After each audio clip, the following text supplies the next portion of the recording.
Good evening and welcome to Tucker Carlson Tonight. We want to tell you about an op-ed that ran in the New York Times over the weekend you might not have seen. The writer, who's a law professor in New York called Echo Yanka, asked a simple question. Can my children be friends with white people? He really asked it, and he wasn't optimistic. Quote, I will teach my boys the lesson generations old, he wrote. I will teach them to be cautious. I will teach them suspicion. I will teach them distrust. I will teach my boys to have profound doubts that friendship with white people is possible. Well, those doubts mirrored the writer's own. As he put it, quote, history has provided little reason for people of color to trust white people. That piece was one of the most popular on the New York Times website, even today. It was hardly unusual, though. Go to any liberal website, Salon, Slate, Vox, HuffPo, and you'll find similar pieces arguing that an entire racial group is untrustworthy and dangerous. This is a big change for the left. For most of the 20th century, liberals, and it was noble, argued that it was immoral to reward or punish people based on their skin color. Individuals ought to be judged solely by the choices they make. Anything less is bigotry. Liberals don't say that anymore. What happened? Echo Yanka is the author of that New York Times piece. He's a professor at Shiva University's Benjamin Cardozo School of Law, and he joins us tonight. Professor, thanks for coming on. Thanks for having me. So what struck me about this piece, a couple of different things, but the first thing was the generalizations about a racial group based on their race. And I grew up, I'm probably not so much older than you, in a world where overt expressions of that were not acceptable. You weren't allowed to generalize on the basis of race because the assumption was each person is an individual and you judge each person by the choices he or she makes. I don't understand when it became okay to generalize about racial groups. Well, I mean, it's to me, a strange way to put the question. I mean, while it's the case that we all hope that we can be judged for who we are, I think while some people have the luxury to be raised only being told to look at individual people, it should be no surprise to you that black people, in particular black men, have been taught forever that they have to be careful how they behave around white people. That the way they behave will be interpreted differently, that when they misbehave, it'll be punished differently, that if they laugh too loud, if they walk into a nice store. So with all due respect, Tucker, what was true for you has never been true for lots of people. Well, I mean, there are a lot of ways to respond to that. One, on a factual basis, and in truth, in a lot of places in this country, the main threat that African Americans face is not from white people, as you perfectly well know. But beyond that, the idea that you could understand a person's motive merely by knowing his race dehumanizes that person. It's the definition of racism, and you're engaging in it in the New York Times, and nobody says anything about it. And I just felt it was worth pointing that out and asking you if you feel it's okay to generalize about people you've never met, about whom you know nothing beyond what they look like, and say, I know who you are and what you believe. So I first want to respond to the first comment. I think is ought not be let lie. While it's true that, of course, people of color face threats from other people of color, it's also true that white people face the overwhelming threat from white people. That is, right. People face threats from who they live beside. So I find exactly. But I think it's fair to point out that we oughtn't be too distasteful and say things like, well, the great threat. It does feed a certain uglier narrative that we don't want. But to your core point, wait, hold on. Why does the truth ever feed a, quote, ugly narrative? The truth is worth telling for its own sake because it's true. You're welcome to tell the truth, but it is deeply suspicious that people are so quick to say things like the main threat facing African Americans is other African Americans, but you never hear anybody say the main threat facing white people is white people. Right, so there is no phrase white on white crime. I don't know. I mean, people say that. I mean, I guess the point is, Tucker, you don't face a threat from an entire racial group. You face a threat from individuals who've made individual choices. Well, we should turn to that. But just in closing, I should say we should be honest and not pretend that there is a phrase like white on white violence, right? That phrase doesn't exist for very particular reasons. Okay, well, we can invent it here. But I guess the point I'm making is that you should never generalize about people on the basis of their skin color because it reduces them to the sum total of their skin color. And again, that's the definition of racism. And you're engaging in it in this piece.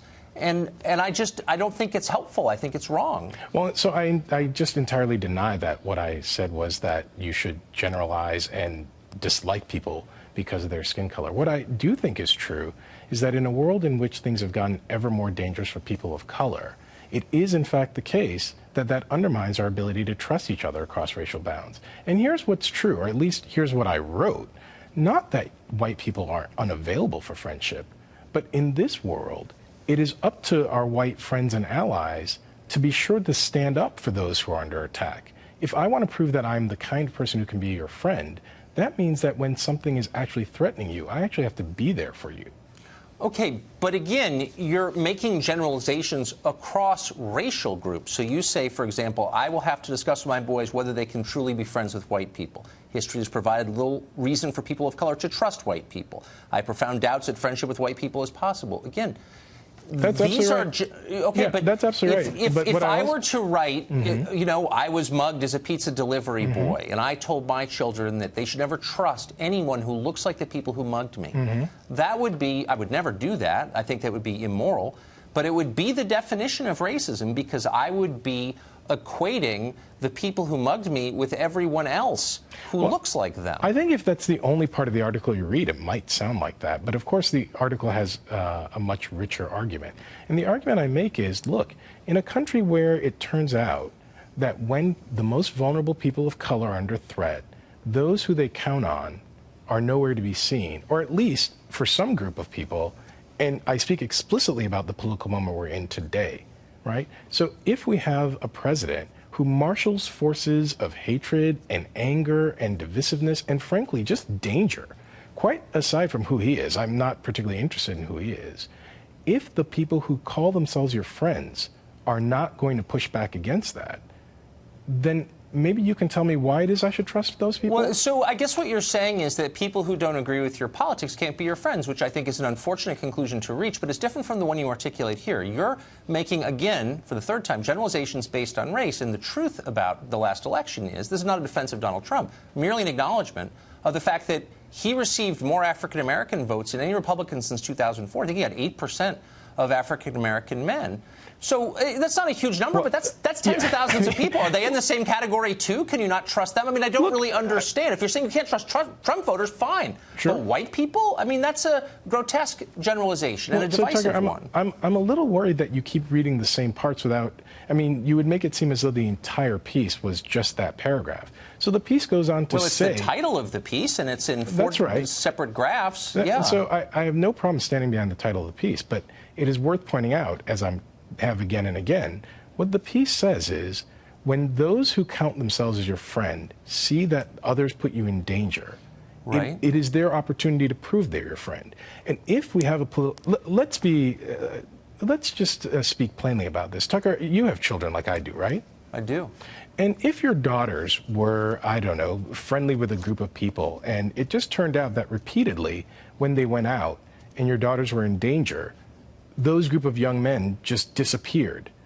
I think at some point you tell your daughters, look, it's fine to be friendly with them, but these are not your friends. You can't count on them. Yeah, but I guess I would, because I'm not a racist, what I wouldn't say is anybody of a certain race falls into that category. I would never do that. So and again, if one of my daughters was mugged by someone of a certain color, I would never say to my daughter, that's more evidence you can never trust anyone who looks like that, because I would be inculcating race hatred in my children, as you are. So I mean, obviously I deny that. Look, what I said over and over was, we live in a country where we oughtn't pretend that these divides have not consistently been on racial grounds. And we see that over and over and over. When black people are in danger... That's true. I agree. When black people are in danger from, say, addiction, we get policing. When white people are in danger from addiction, they get rehabilitation. When black people don't have jobs, we get stories about why we're making the wrong choices. When white people don't have jobs, we get a presidential campaign about the forgotten class. Well, you know, look, I mean, these are subjects I know a lot about, and I think those are gross generalizations, so let me just say I don't accept them, but I get your point. I'm going to go ahead and I'll finish, and then I'm happy to hear your point of view. So if it's the case that we live in a country where these divides have always consistently been racial, then I think it's not only delusional, but it would be dangerous of me not to teach my boys that when they walk out in the world, there'll be a world that treats them differently because of their race. Should I say the same thing to my children? Yeah, that there are African-American law professors who dislike you because of your color and you should dislike him back? No. And all African-American law professors? I would never say that because that's grotesque. No, and again, it's race hatred. So, I mean, you keep saying the same thing, and I keep trying to say... Because I can't get past it. Apparently. So what I've said over and over is, look, what matters when people are in danger, if you're going to say that you're the kind of person they can trust as a friend, is you have to step up. And when it's the case that these friendship lines break down on racial lines, then it's your turn to step up because of these racial lines. So if I know that in my school there's a tense point because everybody hates the Filipino student, when the Filipino student walks into my area, I'm going to make sure that he knows I'm an ally. I'm not going to disappear when he's in danger. And then placate myself by saying I'm his friend. You can't have it both ways. Agree. No, but I agree with you. It's when you implicate people you don't know, simply because of how they look, that you cross the line. Let me just ask you, and I'll end on a question and let you answer it quickly, which is, how would you feel if I told my children in an op-ed in the New York Times what you told your children, but the colors were reversed? Actually, Tucker, can I ask you a question? Of course. Will you teach your girls to be cautious around men until they prove that they are men that can be trusted? Men, but not men of a certain race, because I don't think that the races are as different as you think they are. You think one is good and one is evil. That's what you said in your piece. I didn't at all say that in the piece, and if you can cite that, I'd be very happy to see it. But what I did say, you can't trust them. Right? I did say no. I did say that, and I think in the same way. I don't know if we're making headway, but I'm going to give you. I asked you a question. Can you answer it? How would you feel if I wrote that piece? No, forgive me. You asked me a question, and I returned the question, so I want to conclude on that. Look, in the same way that you will teach your daughters to be careful around men until they prove that they can be gentlemen. If somebody said, oh my God, that's outrageous, Tucker Carlson is teaching his daughters that men are evil, that would be laughable. You're conflating sex with race. Forgive me. No, you forgive me, because we acknowledge differences between the sexes, but not significant ones between the races. Well, and so that's sophism, what you're doing I don't think it's sophism at all. I find it remarkable that you can live in the America we live in and pretend that we oughtn't see that racial lines are equally divisive. That's not what I was saying. I said, would you be okay with me writing this piece to my children if the races were reversed? Because you haven't answered the question. Because the facts are different, Tucker. Okay. Listen, because one goes bad, one's good. All right, got it. That's absurd. If I don't teach my boys how to be cautious, how to be careful, how to be perceived in the right way, I'm not just risking their feelings being hurt. I'm risking their bodies being broken. Should I teach my kids that? You don't teach your daughters to be cautious until they can be sure that the men around them are trustworthy? That's not what the conversation is about. It's not about sex. It's about race. Right. And no, I don't teach them that there are dramatic differences between the races because I'm not a bigot. So to be sure, it's fine for you to care for your daughters and make sure that they're healthy and well. But if I care for my sons in the same way... That is sophism, ladies and gentlemen. We're out of time. Thank you, Professor. I appreciate it. You're coming on and explaining that. Thank you.